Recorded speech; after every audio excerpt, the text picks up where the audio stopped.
pedir aos irmãos que abram a Bíblia no texto de Isaías. Sim, Isaías capítulo 1. Ok? Isaías capítulo 1. Para a gente poder ter uma leitura bíblica. E aí então a gente depois passar para os momentos da nossa oração. Isaías capítulo 1. Ok? A partir do verso de número 23. Isaías 1, 23. Isaías 1, 23. Eu espero que vocês estejam acompanhando. Sempre que eu pedir para vocês abrirem a Bíblia, abram para acompanhar. Ok? Amém. Diz assim a palavra do Senhor. Diz assim. 1:23. Os teus príncipes são rebeldes e companheiros de ladrões. Cada um deles ama o suborno e corre atrás das recompensas. Não defendem o direito do órfão e não chega perante eles a causa das viúvas. Portanto, diz o Senhor dos exércitos, o poderoso de Israel: tomarei satisfação aos meus adversários e vingar-me-ei dos meus inimigos. Voltarei contra ti a minha mão. Purificar-te-ei com potassa das tuas escórias e tirarei de ti todo metal impuro. Restituir-te-ei os teus juízes, como eram antigamente, os teus conselheiros, como no princípio. Depois te chamarão cidade de justiça, cidade fiel. Essa é a palavra do nosso Deus, que nos chama a atenção para um dos momentos e uma das circunstâncias mais necessárias para a nossa reflexão nos dias de hoje.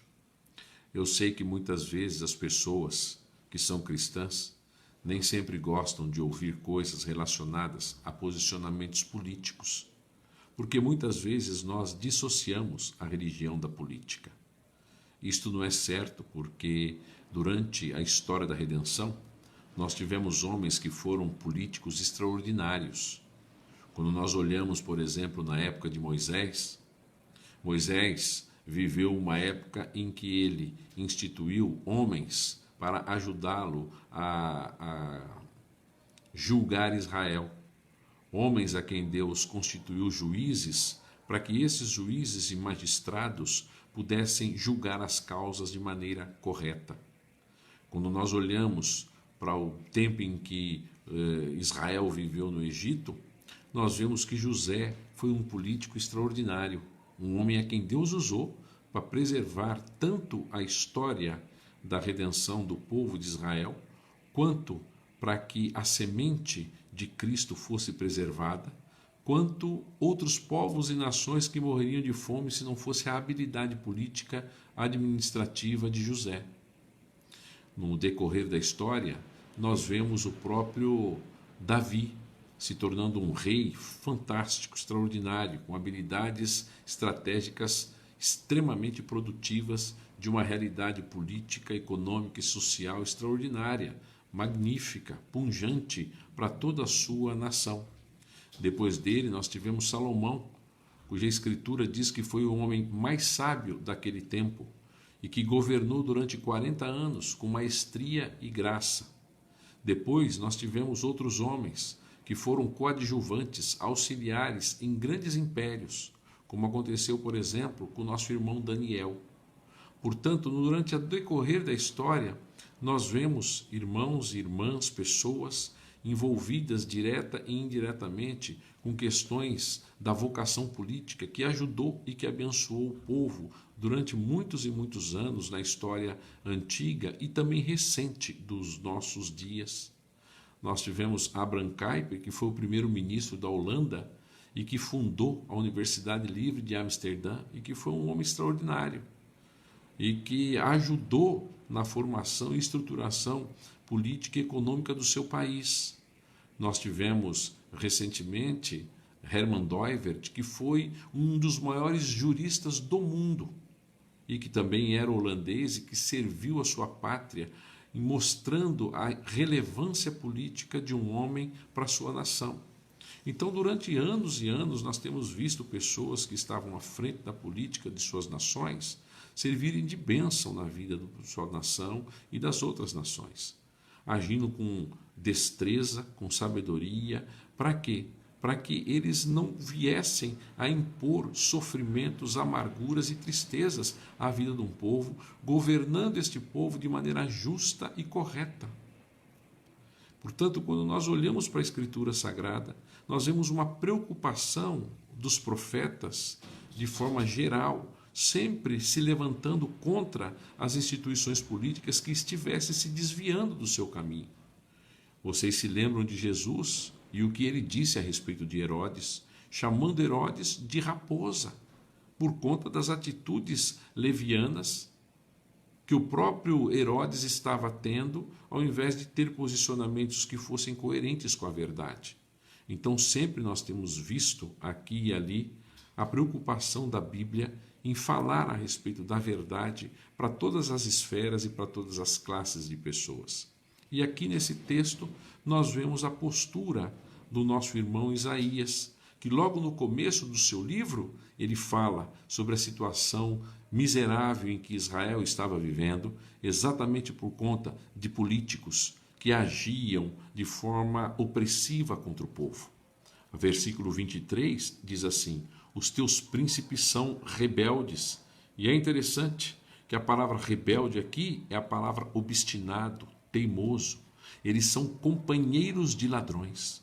Imagine um lugar onde as pessoas tinham um comprometimento de cuidar do povo, de proteger o povo, de amparar o povo, e estavam mancomunados politicamente com gente que roubava, com gente que impunha, debaixo daquela estrutura política, de gente que impunha atos de corrupção, que agiam maldosamente, que de certa forma tinham poderes para subjugar o povo.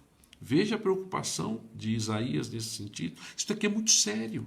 E nem sempre nós damos seriedade para essas coisas como elas devem ser vistas no seu grau de seriedade. E o texto continua: cada um deles ama o suborno, corre atrás das recompensas.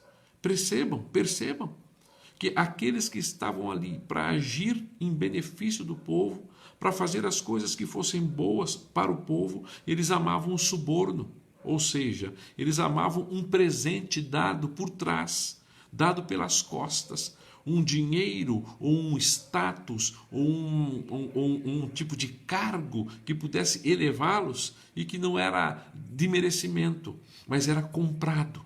Perceba que parece que uma coisa muito relacionada com os nossos políticos, né? Principalmente aqui no nosso Brasil, os príncipes, aqueles que tinham a autoridade, ao invés de agirem desta forma em benefício do povo, eles acompanhavam os ladrões, eles andavam com aqueles que gostavam do suborno, que aqueles que se subornavam e que subornavam os outros. Então isto aqui é alguma coisa que a gente tem que muito pensar. Eles amavam o suborno era o meio pelo qual eles conseguiam conquistar as coisas, torcendo inclusive as próprias regras políticas do jogo para se beneficiar. E isso trazia consequências para quem? Preste atenção, no mesmo versículo 23, eles não defendiam o direito do órfão, eles não defendiam a causa das viúvas. Preste atenção que eles oprimiam as classes mais oprimidas da sociedade, principalmente naquela época. Um órfão era alguém que não tinha pai nem mãe, provavelmente seria vendido desde cedo para uma outra família ou se tornaria escravizado. Ele não tinha uma família própria, ele não tinha mais relacionamentos e laços familiares. Num contexto como aquele, sem dúvida alguma, ele seria vendido para que ele fosse tornado escravo para o resto da vida. E as viúvas, que muitas delas teriam que partir para um outro tipo de atitude, infelizmente, às vezes promíscua, para sustentar a sua vida e da sua família, porque era o que restava. E aqueles homens que estavam ali para defender os mais fracos, para defender os oprimidos, para defender aqueles que não tinham tantas condições de vida, aprovando regras e leis que fossem necessárias para ajudar aquelas pessoas, de certa forma, corrompidos, impunham mais e mais tragédia, tristeza e dor sobre o coração daquelas pessoas. Veja o quanto a política necessária e verdadeira é fundamental para que nós vejamos uma sociedade sem opressões, sem ações malignas, sem tipos deterministas de atos que muitas vezes geram grandes tragédias na vida e na família das pessoas, que se perpetuam por conta dos afazeres equivocados que muitos deles, que deveriam lutar pelo que era justo, estavam lutando pelo que era injusto. Nós vivemos uma época de grande pandemia, sem dúvida. E uma das coisas tristes que aconteceu hoje, inclusive no Senado do nosso país, foi vetarem o veto do presidente, que era um veto de 120 bilhões de aumento para as classes políticas. Exatamente porque às vezes não pensam no órfão e na viúva, nas dificuldades de um país. E esse é um dos motivos de oração, porque a Escritura Sagrada nos manda orar pelos homens investidos com autoridade, sabe para quê? Para que haja paz na terra, para que haja alívio da parte deles, porque na medida em que nós temos homens que têm o poder para auxiliar, para ajudar, para dar uma direção melhor para a nação e para o povo, e que de certa forma torcem o direito, as opressões, a tristeza, a pobreza, a miséria, a dor, ela sobe, ela aumenta, ela cresce dentro da instituição e da política do nosso país. Portanto, é muito importante que nós aprendamos isso. Agora, uma outra coisa importante é que veja só o que Deus diz a partir do verso de número 24. Portanto, diz o Senhor dos exércitos, o poderoso de Israel. O que Deus está dizendo aqui é o seguinte: não são eles que são poderosos, não são eles que são únicos, não são eles que são os senhores do exército, não são eles que comandam as armas e o poder, ainda que eles pensem que sim. Porque é isso que o poder às vezes faz no coração dos homens, os leva a cometer equívocos, de muitas vezes pensarem que são além do que são. Mas o Senhor está dizendo: tomarei satisfação aos meus adversários, vingar-me-ei dos meus inimigos, voltarei contra ti a mão, purificar-te-ei com potassa das tuas escórias e tirarei todo o metal impuro de sobre vós. Veja a sentença que o Senhor está determinando sobre aqueles que tinham autoridade, mas que ao invés de agir em benefício do povo, torciam o direito para se auto-beneficiar com os subornos, com as corrupções, coisas que já existiam naquela época. Não são coisas novas, não são coisas que surgiram hoje, não são coisas simplesmente da nossa nação, como muitas vezes as pessoas dizem, né? Que nós herdamos isso dos nossos ancestrais, que para cá o que veio foi refúgio de gente. Não, a corrupção está centrada no coração do homem. Oprimir o próximo, fazer mal contra o próximo, agir maleficamente contra o próximo, são coisas que muitas vezes estão no extrato da alma humana. E aqui nós vemos isso. Agora, o que o nosso Deus diz? Eu tomarei vingança. E isto é um grande alerta para nós, para que como cristãos, primeiro nós oremos pelas pessoas, e segundo, a gente tenha condições de, aprendendo com isso, não agir da mesma forma. Agir sempre com benevolência e com graça. Não cabe a mim e a você oprimir as pessoas, mentir, enganar, subornar, adquirir vantagens de corrupção em meio a um estado de miséria, de pobreza, calamitoso que muitas vezes está presente nas estruturas da nossa nação. Não é isso que a Escritura ensina. A Escritura ensina que Deus tomará vingança. E essa é uma outra coisa que às vezes a gente não consegue ruminar direito, né? A gente vê injustiças acontecendo e o desejo nosso é muitas vezes tomar essas coisas na mão e fazer com que a nossa justiça ocorra. Foi o que aconteceu recentemente com aquela menina que teve o aborto.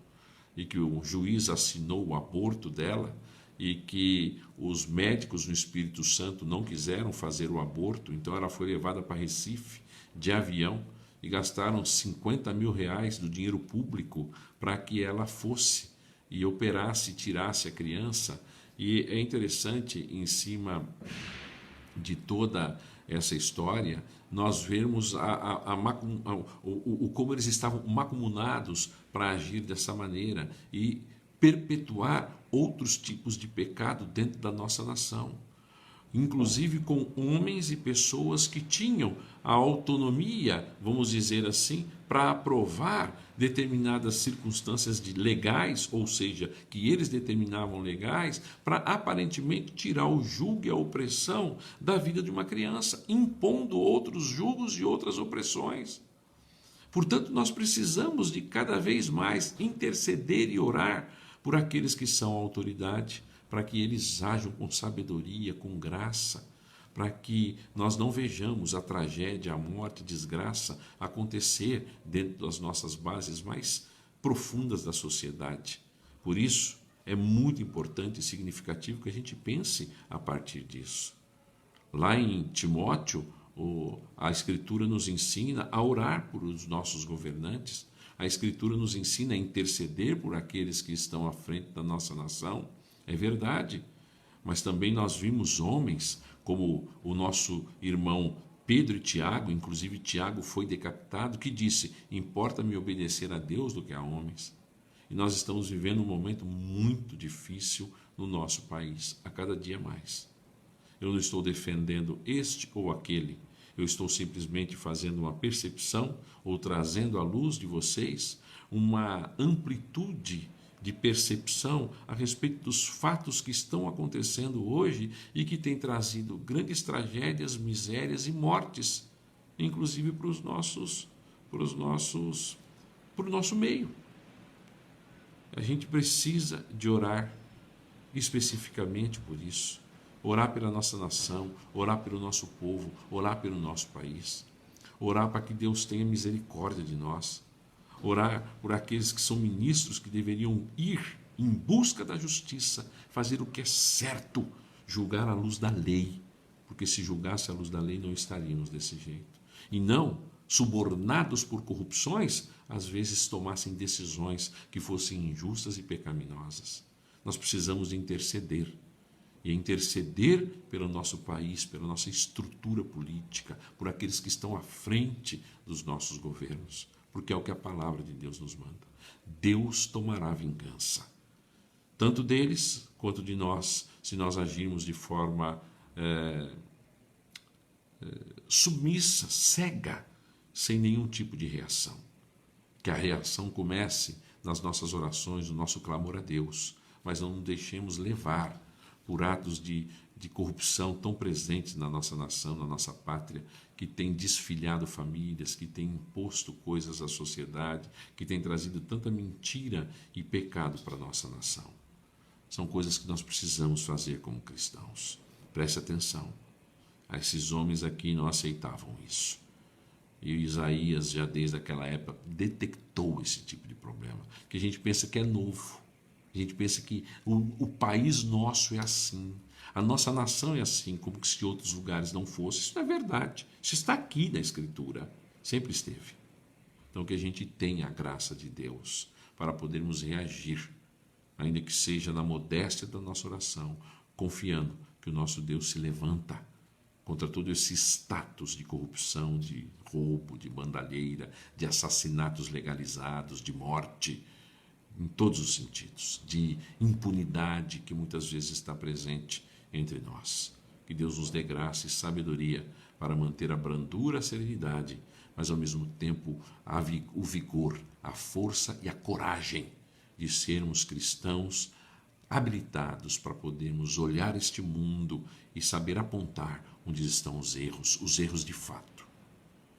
Que Deus nos abençoe, que Deus tenha misericórdia de nós e que Ele siga nos ajudando a honrar o bom nome do Senhor, a tempo e fora de tempo.